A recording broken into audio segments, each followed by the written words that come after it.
Amar Rajapaksa, you have an allocation of 10 minutes. Thank you, Honourable Deputy Speaker. ප්‍රථමයෙන්ම මෛත්‍රීවන්ත වෙන ඔබ තමුන් වහන්සේලා අද මේ විවාදය සඳහා මේ විෂය නැත්නම් මේ මාතෘකාව තෝරා ගැනීම පිළිබඳව. හැබැයි ඉතින් ඒ මොන කාරණේ තිබ්බත් ගරු නියෝජ්‍ය කතානායකතුමනි මේ සංවිධානාත්මක අපරාධ වෙන්න පුළුවන්, මත්ද්‍රව්‍ය ජාවාරම් කරුවන් වෙන්න පුළුවන්. එක්තරා කොට්ටාසයක් රාජ්‍ය අනුග්‍රහය යටතේ සිද්ධ වෙනවා නම් ඔබතුමාලා ඔය විවාද කරන කතා කරන මේ කාරණා ක්‍රියාත්මක කරන්න ලේසි වෙන්නේ නැහැ. මොකද තමන්ගේ රාජ්‍ය ඇතුළෙන් නම් ඒ සමහර සංවිධානාත්මක අපරාධ කණ්ඩායම් මෙහෙවන්නේ. ඒ තෝරාගත්තු සංවිධාන අපරාධකරුවන්ගේ හෝ මත්ද්‍රව්‍ය ජාවාරම් කරුවන්ගේ අවශ්‍යතාවය ඉෂ්ට කරගන්න නම් ඔබ තමුන්නාසලා කටයුතු කරන්න. ඒ තුල මේ විෂයපතය සාකච්ඡා කිරීමේ පළක් වෙන්නේ නැහැ. මේක නවත්තන්න ඕන. ඒ සඳහා අපි දන්නවා බුද්ධ්‍යංශ ශක්තිමත් කරන්න ඕන. බුද්ධ්‍යංශ නිලධාරීන් සිරගත කරලා ඒක කරන්න බෑ. නාවික හමුදාව ශක්තිමත් කරන්න ඕන. හිටපු නාවික හමුදාපතිවරයා සහ බුද්ධ්‍යංශ ප්‍රධානීන් හිරගත කළා. ඔබතුමාලා හිතනවා නම් සංවිධානාත්මක අපරාධ නවත්තන්න පුළුවන් කියලා ඔබේ පක්ෂයේ බුද්ධ්‍යංශ පාවිච්චි කළා. ඒක කරන්න බෑ. ඒ හින්දා ඔබ තමුන්නාන්සේලාගෙන් මම ඉල්ලන්නේ ඉස්සෙල්ලාම අපේ රටේ බුද්ධ්‍යංශ ශක්තිමත් කරන්න. ගොඩබිමෙත් මුහුදෙත්. ඒ වගේම තමයි ජාත්‍යන්තර බුද්ධ්‍යංශ වාර්තාවලින් ලැබෙන ඒවා ක්‍රියාත්මක කරන්න. දැන් UNODC ආයතනයෙන් හම්බෙච්ච වාර්තාවක් ගැන කතා කරා.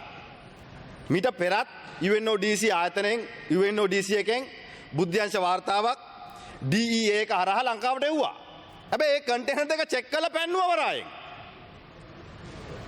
ඒ කන්ටේනර් දෙක චෙක් කරලා වරායෙන් පැන්නුවා.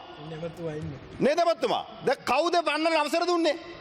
අද වෙනකන් ඔබතුමාලා කියන්නේ නැහැ. තාම හොයනවලු. අනිත් ඔක්කොම දන්නවා ඒක දන්නේ නැහැ.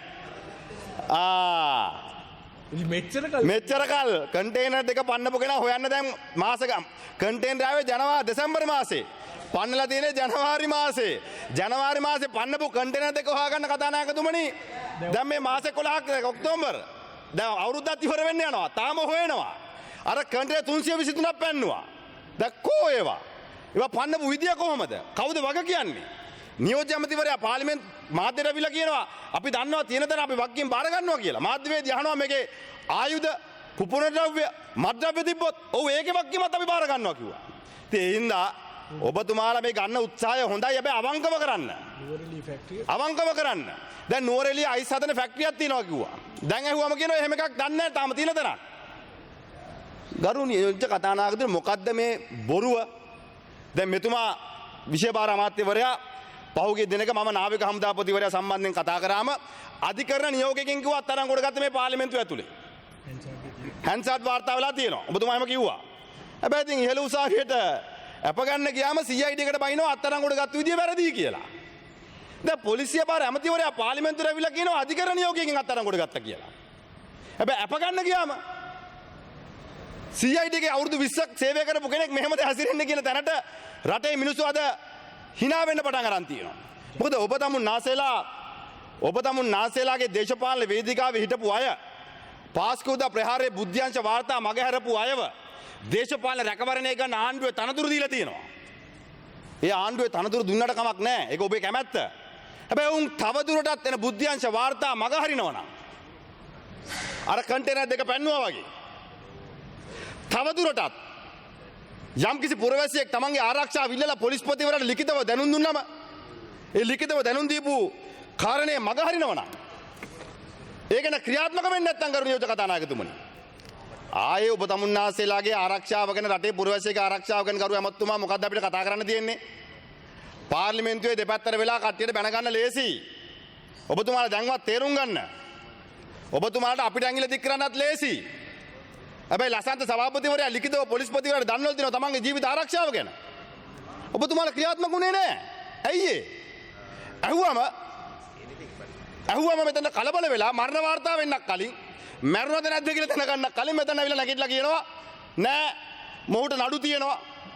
ඉතින් ඒ කාරණේ නෙවෙයි මෙතන ප්‍රශ්නේ. ගෞරවමත්තුමා. මේ ඔබතුමා එක්ක දෙන ප්‍රශ්න එක නෙවෙයි මම මේ කියන්නේ අවංකව මේ කියන්නේ.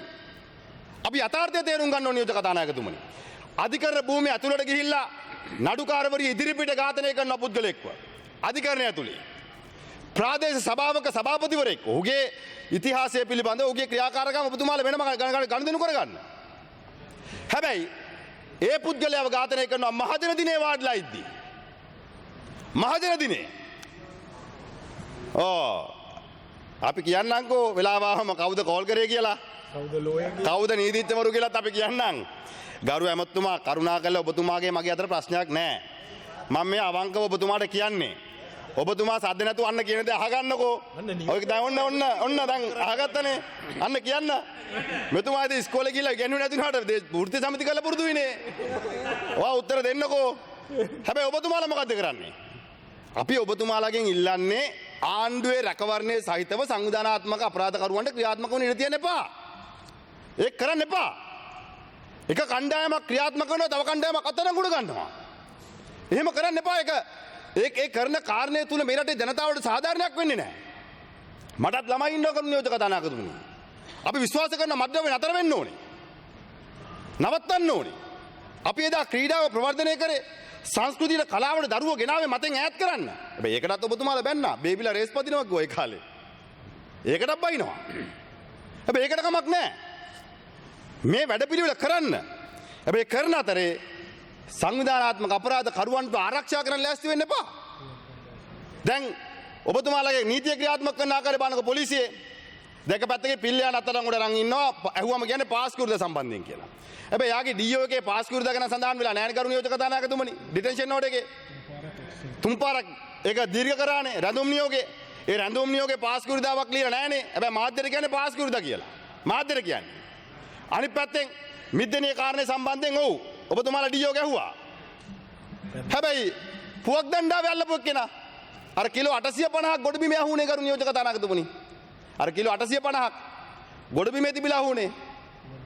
පුවක් දණ්ඩාවේ අපේ ගමේයත් පුවක් දණ්ඩාවේ සනාද කවුද? පුද්ගලයෙක්. හැබැයි ඒ අයට රැඳුම් නියෝග නැහැ. ඒ අය සාමාන්‍ය නීතිය යටතේ යන්න ඕනේ. දවසෙන් රිමාන්ඩ් කරා දැන් යනවා. ඉතින් නඩුව යයි මාස 6ක් 7ක් යයි රස පරීක්ෂක වාර්තා නැහැ. දැන් ඔබතුමාලා මිද්දේනේ රස පරීක්ෂක වාර්තා පැය 24න් ගෙනාව කිව්වනේ. අධිකරණ ඇමතිවරයා නැහැ හිටියනම් හොඳයි. අනේ ගරු නියෝජක කතානායකතුමනි මිද්දේනේ පැය 24 රස පරීක්ෂණ වාර්තා ගත්තා වගේ අර බන්ධනාගාරේ 30 40000ක් ඉන්නවා. හිර වෙලා. හරි අමාරුයි. රස පරීක්ෂණ වාර්තා ඉන්න නැතුව විශාල ප්‍රමාණයක් අසරණ වෙලා ඉන්නවා. අවුරුද්දක් දෙකක් රස පරීක්ෂණ වාර්තාවක් යනවා. අර මිද්දේනේ වාර්තාව ගත්තා වගේ ගන්නකෝ ඒකත්. හැබැයි ඔබතුමාලා ඒවට මහන්සි වෙන්නේ නැහැ. දේශපාලනික වශයෙන් තමන්ගේ නොහැකියාව වහගන්න. තමන්ගේ බැරිකම වහගන්න. තමන් දන්නේ නැතිකම වහගන්න විපක්ෂය මර්ධනය කරන්න ඔබ තමුන්නාසලා ලෑස්ති වෙනවා. මම දැක්ක දැන් කතා කරන අය අර ගාල්ලේ වෙඩි දැබීම සම්බන්ධයෙන් විපක්ෂයේ මන්ත්‍රීවරයෙක් මාම කෙනෙක් ගැන කිව්වා. ඉතින් ඒ මාමා කසාද බඳින්න කලින් හිටපු දේශපාලන පක්ෂයත් හොයාගන්නකෝ. කාටද වැඩ කරේ කියලා හොයාගන්නකෝ. Honorable Nama Rajapaksa, you have 2 more minutes. බොහොම ස්තුතියි. කාටද වැඩ කරේත් කියලා හොයාගන්නකෝ. එතකොට සමහර විට ඉස්සරහා පෙළේ හුඟක් අයගේ වත්කම් බැරකම් අලුතෙන් දෙන්න වෙයි. මොකද ඒව ගැනත් අපිත් බලාගෙන ඉන්නේ. අපි වෙලාවට ඒවා දානවා නියෝජක කතානායකතුමනි. හැබැයි අද ඒක වෙලාව නෙවෙයි. ඉතින් ඔබතුමන්නාසලෙන් අපි ඉල්ලන්නේ කරුණා කළා. මොකද ඔබේ ආණ්ඩුවේ ඔබ තනතුරු දීලා දින පොලිසියේ සමාන නිලධාරීන් අවංක නිලධාරීන් ඉන්නවා කරු නියෝජක කතානායකතුමනි. අවංක නිලධාරීන් ඉන්නවා. හැබැයි සමහරු හරීම පහත් විදිහට දේශපාලනය කරනවා. පහත් විදිහට.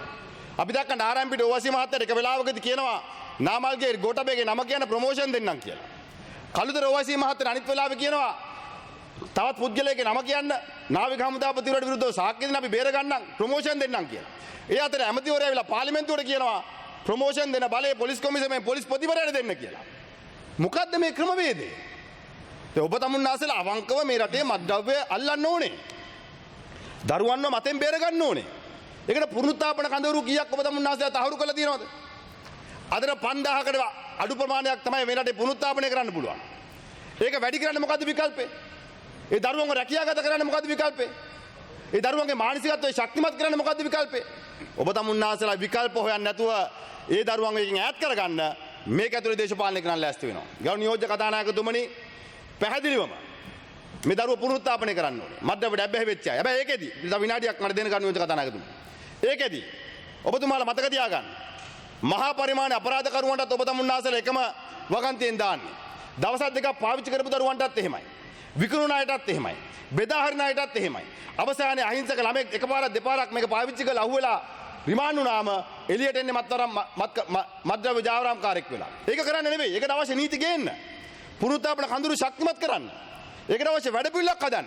හැබැයි ඒ වැඩපිළිවෙල හදන්න නැතුව කරන නියෝජ්‍ය කතානායකතුමනි ඔබතුමාලා සංවිධානාත්මක අපරාධකරුවන් පාවිච්චි කරලා තමන්ගේ දේශපාලන වාසි ගන්න උත්සාහ කරනවා. වැලිගම සිද්ධිය සම්බන්ධයෙන් මට එක විනාඩියක් දෙන්න. වැලිගම සිද්ධිය අද ඊ ආරම්භ වෙච්ච එකක් නෙවෙයි. ඊට පෙර ඉඳන් වැලිගම සභාව හදන තැන ඉඳන් ප්‍රශ්න ඇති වුණා. පොලිසිය පැමිණිලි කරා. පොලිසිය ගියා. දෙන්නේ අතුරුදහන් වුණා කියලා බීච් එකේ ඇවිදින්න ගිහිල්ලා අහු වුණා. වෙඩි තියලා අහු වුණා ඔබතුමන්ලාගේ ප්‍රාදේශීය සභා මන්ත්‍රීවරයෙක්ට. ඔහුගේ හඬපටයක් තියෙනවා අපේ පක්ෂෙම මේක කරා දන්නේ නැහැ කියලා. මේ මම කියන එක නෙවෙයි යා. එතුමාම කියන කාරණයක්. ඒක මාධ්‍ය සාකච්ඡාවකුත් තියලා තියෙනවා. හැබැයි එහෙම තියෙද්දි ඔබතුමාලා නීතිය ක්‍රියාත්මක කරාද? ඔබතුමාලා නීතිය ක්‍රියාත්මක කරන්න මහන්සි වුණාද? ඔබතුමාලා නීතිය ක්‍රියාත්මක කරන්න අඩු ගානේ උනන්දු වුණාද? එහෙමවත් නැහැ කරු නියෝජ්‍ය කතානායකතුමනි අවසානයේ මහජන දිනේ ඇතුළට ඇවිල්ලා පිටි තියලා ගියා. මතක තියාගන්න මේ 159 දෙනා මහජන දින කරන්න නැති වෙන්න පුළුවන්. ඔබතුමන් සාසලා කරන මහජන දින අදාළ නැති වෙන්න පුළුවන් ඔබේ දේශපාලන න්‍යාය පත්‍රය ඇතුලේ. හැබැයි අපි මහජන දින කරනවා. අපිට වෙඩි තිබ්බත් අපි කරනවා, අපිට ගැහුවත් අපි කරනවා, අපේ ගෙවල් ගිනි තිබ්බත් අපි මහජන දින කරනවා. මොකද අපි මේ රටේ ජනතාව වෙනුවෙන් පෙනී හිට පුළුවන් හැම අවස්ථාවකම එයා වෙනුවෙන් අපි පෙනී හිටිනවා. ඒ නිසා අපි අවසාන වශයෙන් ඔබ තමුන්නාසලකින් ඉල්ලන්නේ ගෞරවයෙන්. මේක හොඳ වැඩක්. මේක නවත්තමු. මේක ක්‍රියාත්මක කරමු. අපි පක්ෂයක් විදිහට අපේ පක්ෂේ නාමය යොදලා දෙනකොට ඔහු සංවිධානාත්මක අපරාධ වලට මද්ද්‍රව්‍ය වලට සම්බන්ධ ඇති නැද්ද කියන කාරණේ පිළිබඳව අපි පොලිස් වාර්තාවක් ගන්න. ඔබතුමාලාත් ඒක ගන්න. අපේ අපේක්ෂාව ගැන හොයනකොට ඔබතුමාලාගේ ඥාතීන්ටත් උපදෙස් දෙන්න. දැන් මෙතන අපේ විපක්ෂයේ අපේක්ෂකයාට උපදෙස් දෙන්න කිව්වනේ. ඒ හින්දා ඉස්සරහා පේලියේ මැද පේලියේ පිටිපස්සේ පේලියේ වාඩිලා ඉන්න තමන්ගේ නෑදෑයන්ටත් උපදෙස් දෙන්න මේවෙන් ඈත් වෙන්න කියලා. මොකද අපි පෞද්ගලික දේවල් පාර්ලිමේන්තුවේ කතා කරන්න ලෑස්ති නෑ කරු නියෝජ්‍ය කතානායකතුමනි. ඒ හින්දා අවංකව කරන්න. හැබැයි ඔබ තමුන්නාස්සලාගේ මම ගෞරවයෙන් ඉල්ලනවා. රාජ්‍ය අනුග්‍රහය යටතේ සංවිධානාත්මක අපරාධ කරුවන්ට හැසිරෙන්න ඉඩ තියන්න එපා. එහෙම වුණොතින් නැවත වතාවක් මේ රාජ්‍ය බිඳ වැටිලා ත්‍රස්තවාදී රාජ්‍යයක් බවට මේ රාජ්‍ය පත් වෙනවා කියන එකත් මතක තියාගන්න.